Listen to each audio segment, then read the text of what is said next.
buenas tardes, ya estamos una vez más, un miércoles más acá en Nuevas Voces de Radio Agricultura. No escuchan a Tomás Bengolea, hoy día se nos tuvo que excusar el conductor, pero quien le habla, Vicente Martínez, concejal de Santiago, y que hoy día voy a estar compartiendo con todos ustedes.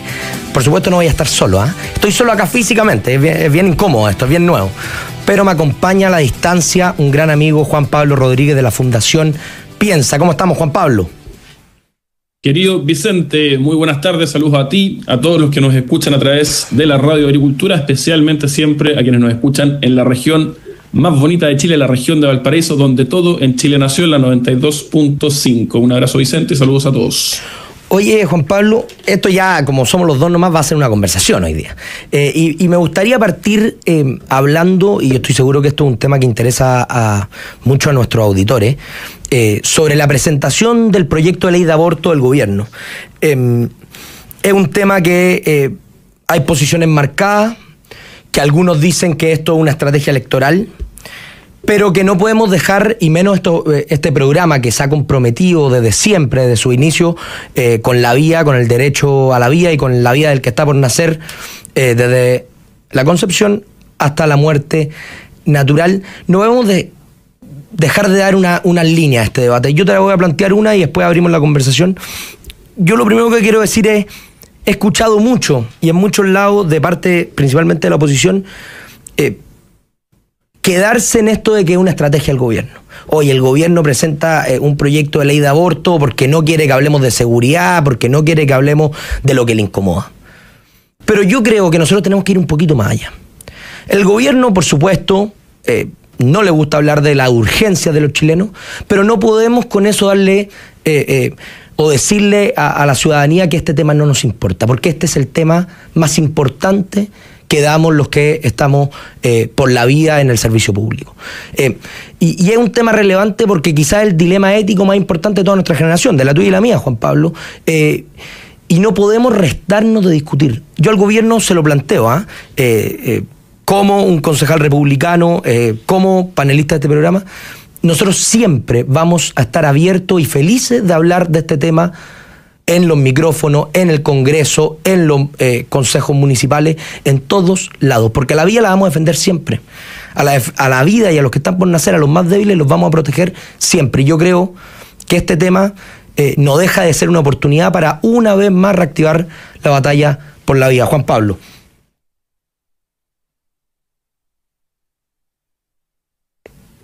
¿No se escucha?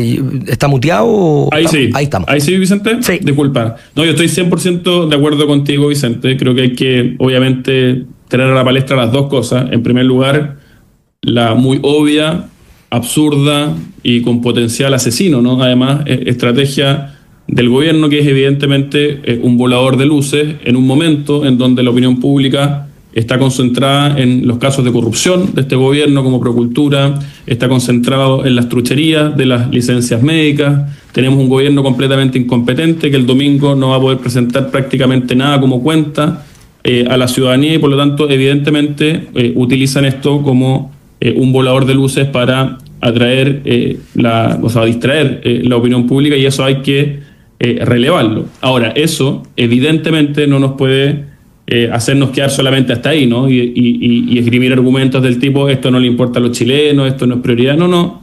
Esto es muy relevante, como tú bien dices, y nosotros, quienes creemos en la vida y la defendemos desde la concepción hasta la muerte natural, tenemos la obligación de ofrecer a la opinión pública argumentos que permitan defender precisamente esta vida desde la concepción hasta la muerte natural. Argumentos que siempre hemos dicho naturalmente, porque este tema suele traerse, se trajo a propósito de los debates constitucionales, y también los gobiernos muchas veces lo utilizan políticamente. Y en ese sentido me sumo a tu petición, Vicente, y yo aprovecho este espacio para decir o para reiterar argumentos muchas veces dichos. Hay que recordar, en primer lugar, que nosotros somos personas desde la concepción, entre otros argumentos, si uno quiere ser más desde una aproximación científica, porque el embrión tiene una materialidad genética propia distinta a cualquier otra persona, y tiene ese ADN propio desde el minuto de la concepción. No hay ningún otro elemento tan objetivo como aquel en otro estadio de desarrollo posterior del ser humano que a nosotros nos permita tirar una línea con claridad. Ese es un elemento objetivo, ¿no? A diferencia de muchos otros.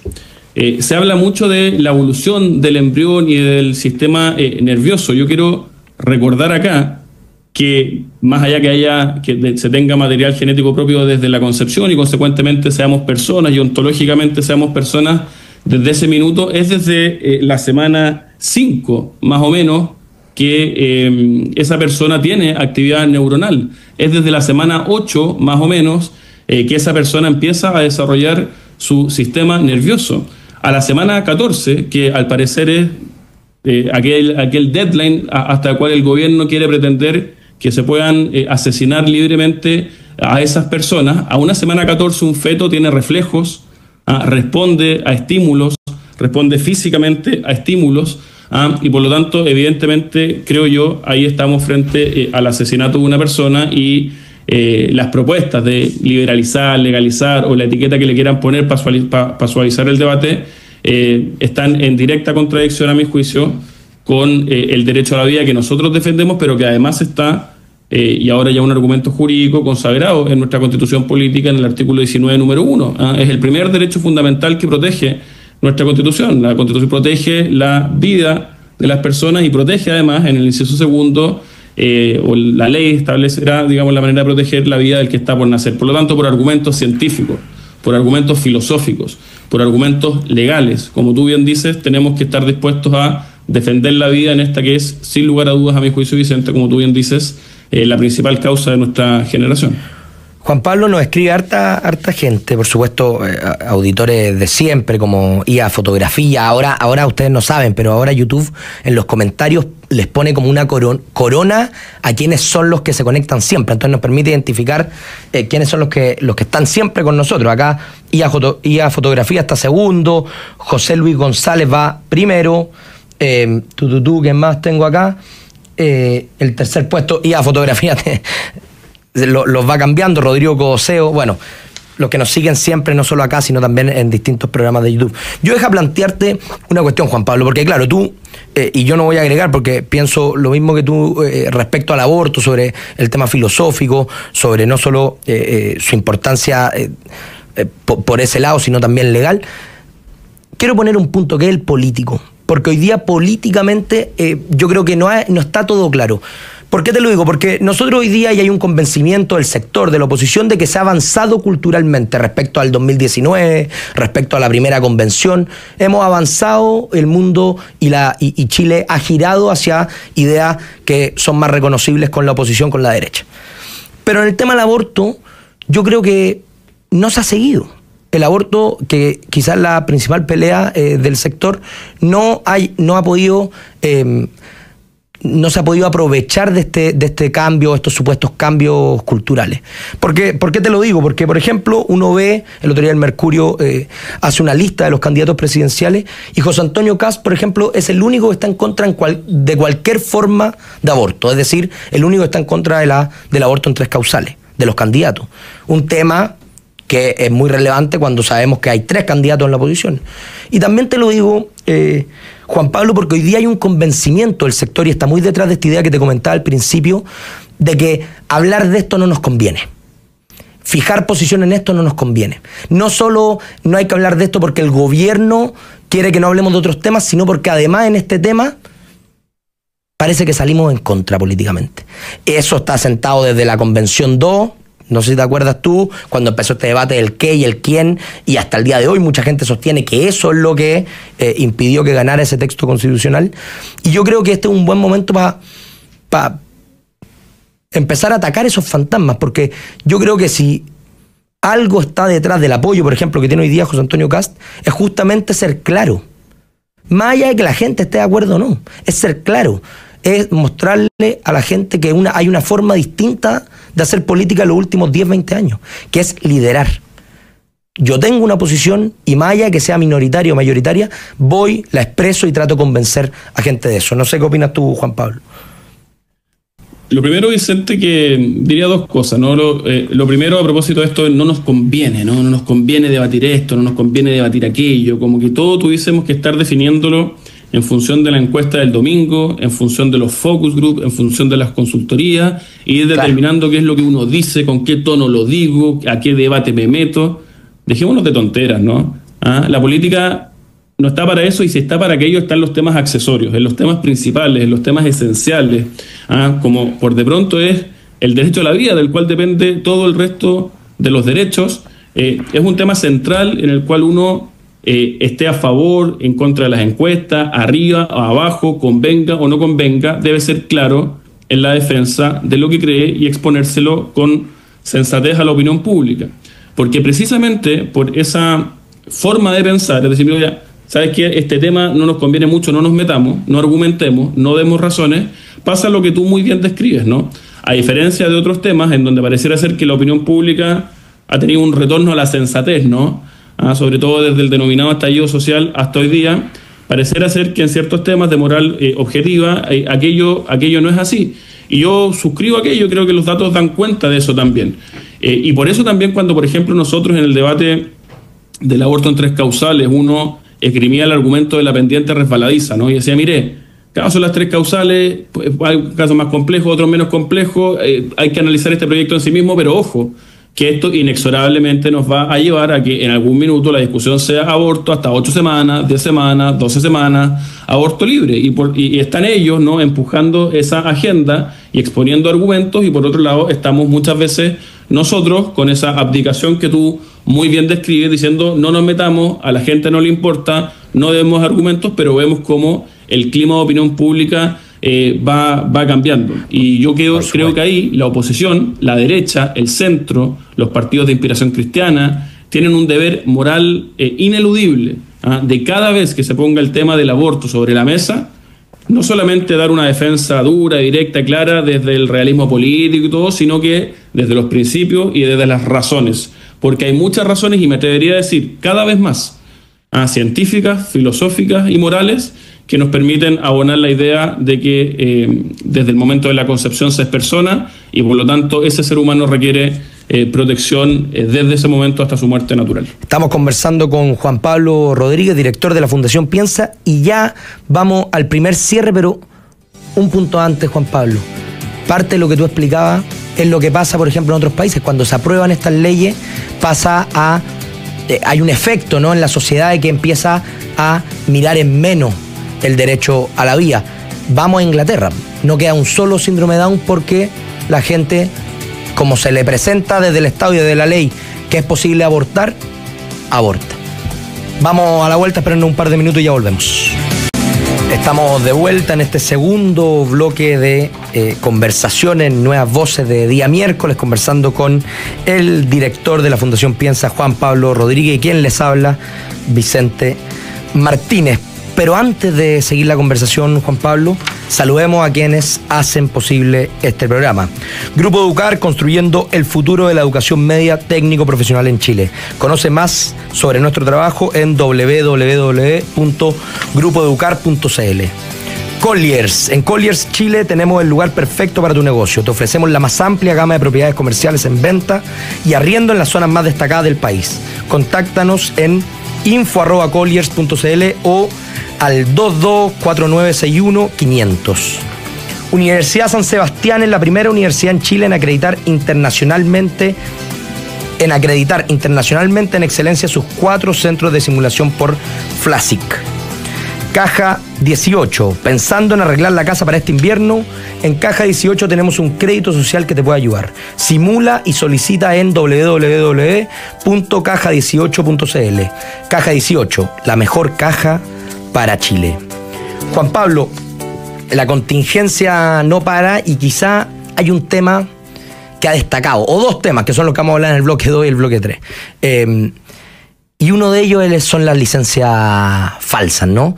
Este tema que explotó hace muy poco y que ha generado, no solo se ha comido la agenda, sino que ha generado una indignación en la ciudadanía, porque, claro, muchos candidatos proponen reducir el Estado, otros no, como este gobierno, pero la realidad, la verdad de la milanesa, como dirían en Argentina, es que el Estado crece y crece, y ahora nos damos cuenta además que dentro del Estado hay gente que se aprovecha, hay gente que hace trampa, y la hace con la plata de todos los chilenos. Más de 25.000 licencias médicas falsas, personas que salieron del país con licencias médicas en 700 instituciones del Estado, y que generan una desconfianza y un problema para la institucionalidad que es muy importante. En eso yo creo que también es necesario partir esta conversación destacando a la Contralora, ¿no?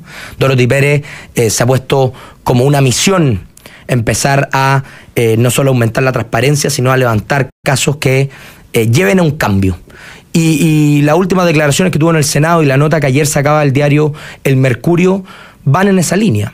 Dice, primero lo que nosotros hicimos fue un cruce de datos. O sea, los mismos órganos fiscalizadores menores, como la superintendencia, y las mismas instituciones en sus roles de fiscalización interna podrían haber descubierto esto. O sea, nosotros no inventamos nada, no teníamos nada tan especial, solo que contamos algo que no se había contado. Lo segundo dijo, ojo que aquí no nos vamos a detener, vamos a empezar a hacer cruces también con pasajes nacionales de buses y aviones, para ver hasta qué lugar llega esto, hasta qué lugar llega este verdadero desfalco, este verdadero abuso masificado del Estado.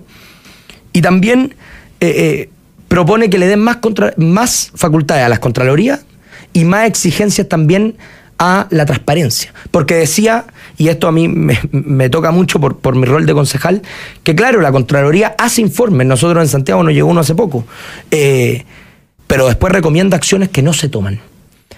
El problema de Chile, Juan Pablo, funcionarios que hacen no solo mal la pega, sino que abusan del sistema, una política incapaz de abordar esto y, digámoslo así también, sindicatos que han tenido arrodillada la política. Déjame, Vicente, conversar en función de esos tres exactos elementos que tú dijiste hacia el final. El Estado de Chile, lo profundo, lo moral, a mi juicio. En segundo lugar, la política, los políticos cómo responden a esto. Y en tercer lugar, las sanciones, los funcionarios, cómo debiésemos seguir. Respecto a lo primero, a mi juicio, lo más acuciante, lo más apremiante, lo más angustiante, y que tiene que ver con que parece evidente que este hecho gravísimo, que ha generado una indignación colectiva como yo no recuerdo en la discusión política reciente en nuestro país, es, creo yo, solo la punta de un iceberg, no de más licencias, que también, en el sector público y en el sector privado, licencias fraudulentas, ¿no? Sino que es la punta de un iceberg que es de una crisis ética, moral, de valores compartidos, de ejercicios de virtudes muy profunda en nuestro país, muy profunda, ¿no? Y que no solamente la cometen quienes ejercen funciones públicas, parlamentarios corruptos o que presentan proyectos inconstitucionales, presidentes que también presentan proyectos inconstitucionales o también gobiernos que están sujetos a corrupción, jueces que han sido destituidos por casos de corrupción y un etcétera que es muy largo. Ilícitos morales que comete la ciudadanía también, común y corriente, hay que decirlo. Pensemos en las evasiones del transporte público. Pensemos en la anomia generalizada que viven hoy día los centros de nuestras ciudades. Y pensemos, por ejemplo, en este caso también en las licencias médicas fraudulentas. ¿Cuál es la solución a esto? Bueno, es evidentemente de mediano y largo plazo. Tiene que ver con la restitución de la familia, la restitución del principio de autoridad, volver a comprender la importancia de tener como nación ciertos valores compartidos, y meter en la función pública también a personas que entren a servir y no a servirse, y ahí quienes ejercen roles institucionales como los partidos políticos, creo yo, tienen un deber muy importante. Eso es lo primero, ¿no? Punta de un iceberg, de una crisis moral extremadamente profunda que tiene descompuesto a nuestro país desde sus raíces. Y si no nos hacemos cargo de eso, Chile no tiene futuro ni tiene esperanza. En segundo lugar, respecto de la oportunidad que esto puede representar. Suele hablarse en política de la denominada ventana de Overton, ¿no? Disculpen la ciutiquería, pero que en el fondo es ese espacio temporal en función del cual ciertas ideas políticas pueden permear en la política misma y consecuentemente traducirse en proyectos de ley que se aprueben. Pensemos en el caso Mobgate. Sin Mobgate era muy difícil, una batería de proyectos relativos a probidad en la función pública y buen funcionamiento del financiamiento de las campañas políticas. Yo espero que esta indignación colectiva, que esta apertura de esta ventana de oportunidad, permita que se le ponga el cascabel al gato respecto de la gran reforma pendiente en nuestro país en materia de políticas públicas y que tiene que ver con la modernización del Estado, con que nuestro Estado deje de ser una caja pagadora de favores políticos, con que nuestros municipios pasen del siglo XIX al siglo XXI, con que reformemos el estatuto administrativo y se pueda evaluar a los funcionarios públicos y que eso pueda tener consecuencias, que el Estado funcione bien. La ciudadanía no comprende que el Estado gaste cada vez más, cada vez más, cada vez más. Conocemos más y más casos de corrupción y lo único que no aumentan son las prestaciones, lo único que no aumenta es el buen servicio, ¿no? Y por lo tanto yo espero que esto permita apalancar una agenda de modernización del Estado y de reforma al estatuto administrativo que permita avanzar muy decididamente en esta línea. Y lo tercero, ojo con lo que está pasando a nivel de sanciones, ojo. Veo con preocupación lo que dijo hoy día el ministro Marcel, en orden a que de estas 25.000 licencias o funcionarios, cerca de 9.000 son del gobierno central y de aquellos ya 1.000 están fuera. Ojo con que ya estén fuera, porque si los funcionarios renuncian y esa renuncia se la acepta y no se ha iniciado un sumario respecto a aquellos, eso permite no solamente que no se le destituya, sino que permite que ese funcionario vuelva incluso al mismo servicio o a otro funcionario o a otro servicio público mañana mismo. Mañana mismo. Y por lo tanto es de máxima importancia que no solamente esto tenga la viabilidad de destituir a los funcionarios, sino que existan respecto de cada uno de ellos los sumarios correspondientes para hacer valer las responsabilidades administrativas, para que no puedan volver a ser dentro de 5 años contratados por el Estado y además, naturalmente, con esto terminó Vicente, seguir por carril paralelo en las responsabilidades penales, porque una cosa son las responsabilidades administrativas y otra cosa son las eventuales comisiones de delito que creo yo acá en varios casos se pueden llegar a configurar. Yo estoy de acuerdo con lo que tú planteas, Juan Pablo, y déjame agregar un par de cosas. Primero, yo creo que hay que poner los puntos sobre la I al tiro. Lo primero es que este es un problema que es moral, o sea, que haya gente que está abusando y haciendo trampa dentro del Estado, es principalmente porque tenemos mala gente en el Estado. Y eso eso no se va a arreglar ni con más leyes, ni con menos leyes, ni con mejoramiento de procesos. No, tenemos que encargarnos de sacar a la mala gente del Estado. Y yo creo que identificarlo así, sin ir a la leguleyada, perdón la ciutequería, estoy como Juan Pablo, es muy importante, porque si no después todo se empieza a enredar la perdiz, a embolinar la perdiz y empezamos a plantear este caso como si fuera un problema legal, como si fuera una cuestión de que faltaba una coma o faltaba un inciso en el artículo, y no es verdad.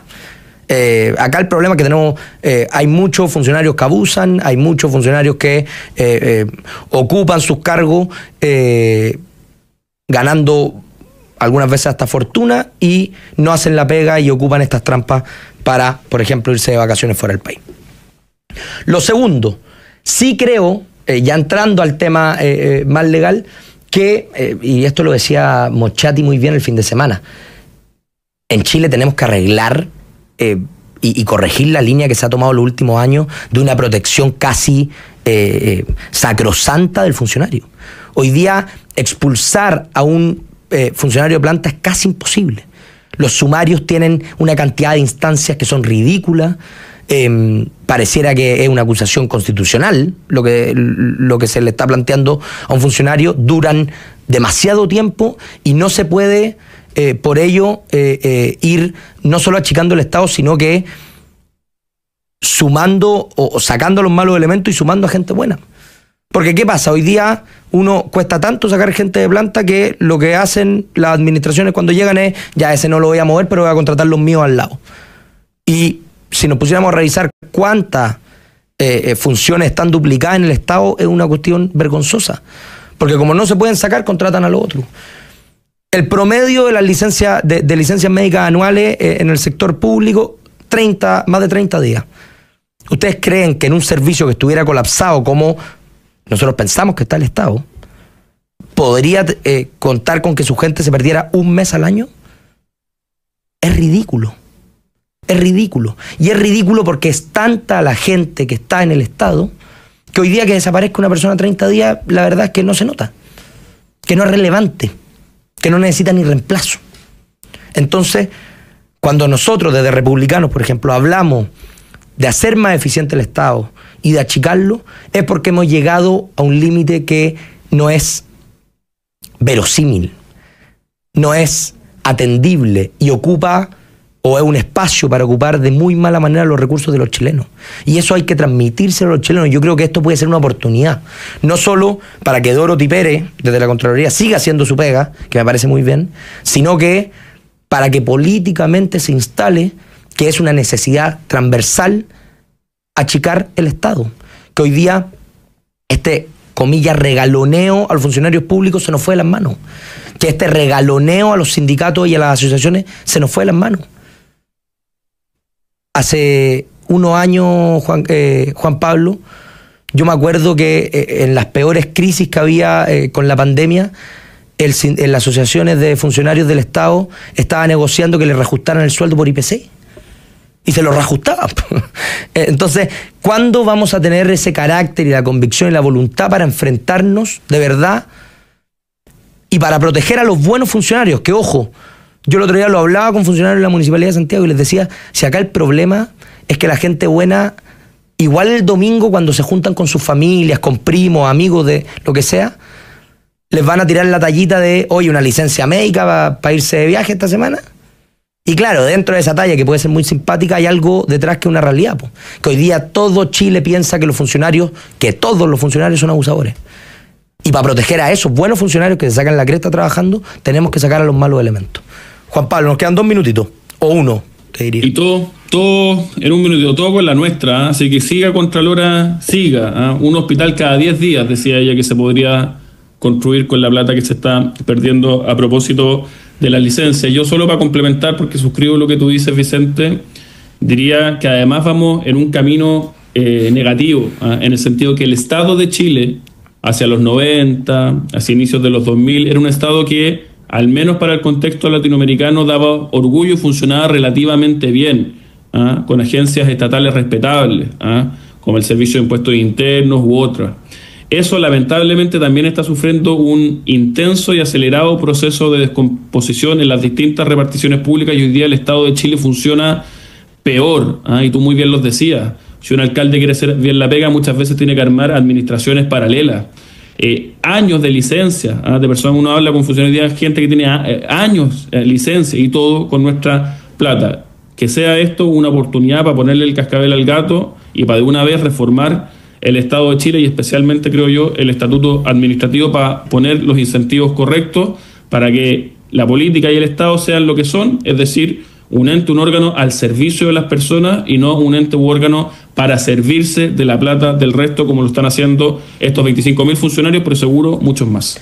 A nosotros nos toca hoy día, Juan Pablo, una votación que es bien compleja, no voy a dar detalles, pueden seguirnos por el YouTube de la Municipalidad hoy día a las 3 de la tarde en el Consejo, pero una votación que es difícil porque los que estamos por rechazarla al final le estamos quitando un beneficio histórico a los funcionarios. La asociación, por supuesto, se enfureció, puso mi nombre, nos habló de que los concejales éramos aves de paso y que ellos eran la Municipalidad.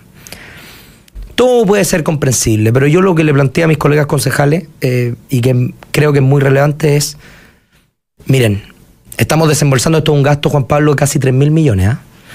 Yo les dije, ¿cómo tú vas a hablar con un vecino y le vas a explicar que nosotros atendemos mal en salud en los CEFAM? Que nosotros no respondemos a sus llamadas cuando los están robando, porque no tenemos la capacidad. Que no tenemos la cantidad de personal de seguridad. Que no somos capaces de sacar al comercio ilegal, pero que tenemos 3.000 millones para los funcionarios, para un beneficio que aparte no tiene ningún sentido.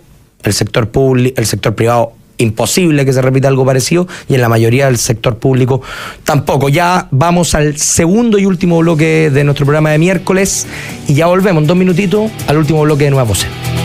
Ya estamos de vuelta en el último bloque de este programa conversando con el director ejecutivo de la Fundación Piensa, Juan Pablo Rodríguez, y quien le habla, Vicente Martínez. Nos escribe mucha gente, ya vamos en 105 likes, así que antes de partir este último bloque, déjenme pedirle a nuestros fieles auditores que pasen a YouTube. Los que ya están, aprovechen al tiro y le ponen like, y los que no, si pueden, vayan a YouTube y le ponen like a nuestro programa para que cada día lleguemos a más personas. Vamos a hablar de Monsalve, Juan Pablo, pero apareció siempre oportuno la segunda, y tiene una nota, voy a leer el titular nomás. En 2024, Sportiva Italiana, donde juega la pareja del presidente Boric, recibe aportes estatales récord. En 2024 recibió de aporte estatal 52 millones de pesos. Este club, que entiendo que es de básquetbol o de vóley, recibió un aporte récord, ¿no? Del presidente, que prometía acabar con los pitutos, que prometía acabar con esto de andar contratando a los amigos, de andar ayudando a los cercanos, y que parece que todo aumentó nomás. Aumentaron los aportes a los amigos, aumentaron el aporte a las fundaciones de los que conocía, e incluso aumentaron los aportes que hace al club donde juega su pareja. Así que me parece bien insólito. Vamos al caso Monsalve, Juan Pablo, porque el gobierno recurre a la justicia para impedir entrega de correos sobre caso Monsalve por razones de seguridad nacional. La presidencia, a través del Consejo de Defensa del Estado, presentó una apelación ante la Corte de Apelaciones para evitar la entrega de correos electrónicos institucionales del jefe de gabinete, Carlos Durán, y del ex jefe de asesores, Miguel Crispi. Esta solicitud, realizada por el diputado Tomás Lagomarsino, fue originalmente rechazada, pero posteriormente acogida por el Consejo para la Transparencia, en el contexto del llamado caso Monsalve. O sea, el gobierno no quiere que se sepa. Todos estos mails, vale contárselo a nuestros auditores, ya en el caso de que se entreguen, vienen filtrados por casos de seguridad nacional. No es como que les van a entregar todo, eso ya estaba en un primer minuto, pero el gobierno, aún así, ocupando este argumento, quiere que no se mande ni uno solo de esos mails. Quizá, como declaraba Miguel Crispi tantas veces, es que eran conversaciones personales. No sé qué opinas tú, Juan Pablo. Insólito realmente. Bueno, el gobierno no es tan insólito, la verdad. Es bastante consistente en la actitud del gobierno. Sigue defendiendo al ex subsecretario Monsalve. Tal como el primer día que Monsalve conversó con el presidente Boric, y en donde él le dijo, no tengo por qué no creerte, ¿no? Pareciera ser que la posición del gobierno en defensa del subsecretario Monsalve sigue, ¿no? Y eso a nosotros nos permite todas las legítimas sospechas respecto de la investigación de este caso, todas. Porque si Monsalve, pareciera ser más gente del gobierno, aprovechó el aparataje estatal en función del encubrimiento de este caso, bueno, ¿por qué no? Quizá puedan seguir utilizándolo, ¿no? Es perfectamente legítima la sospecha por parte de la ciudadanía. Y en esta no entrega de los correos, para ir a lo concreto de la conversa, Vicente, la verdad que el Frente Amplio, ya decirle voltereta es poco. Daniel Mansuy hablaba de que el Frente Amplio está desquiciando el debate público, porque la diferencia entre las posiciones que sostenían cuando eran oposición a cómo están actuando como gobierno son, la verdad, que desquiciantes, en la medida que no medie una petición de disculpas o una explicación.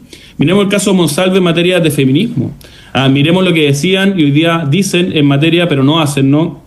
En materia de seguridad, en materia de corrupción, ¿no? Los adalides, ¿no? De la corrupción, tú muy bien los decías, y en materia de transparencia también, pues hay que acordarse.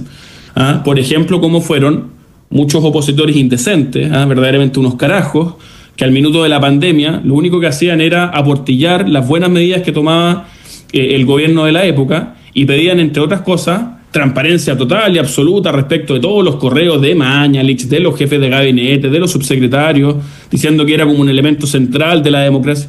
Y hoy día, en un caso de exposición pública altísima, en donde hay muchos elementos de juicio para sospechar que la persecución penal va a terminar con una sentencia condenatoria, en un caso que además es un tema que debiese ser sensible para el gobierno, un eventual delito de violación, en donde la petición del diputado Lagomarsino, a la cual el gobierno a través del Consejo de Defensa del Estado se está oponiendo, es muy acotada. Se refiere a 5 días, digamos, de correos electrónicos, que, como tú muy bien dices, viene filtrado en función de nuestra normativa, y respecto de eso, que salga el gobierno con dientes, muelas, uñas y todo lo que tiene para seguir defendiendo al subsecretario Monsalve, la verdad que a mí me parece francamente escandaloso, y habla de un Frente Amplio que no tiene ningún empacho en hacer lo que sea para mantener la poquita cuotita de poder que hoy día les va quedando?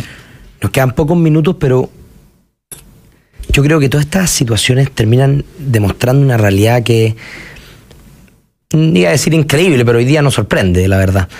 Y es que el Frente Amplio es el partido de las sombras, es el partido de la oscuridad, es el partido de la doble vida, ¿no? La diferencia entre lo que se predica y lo que se hace.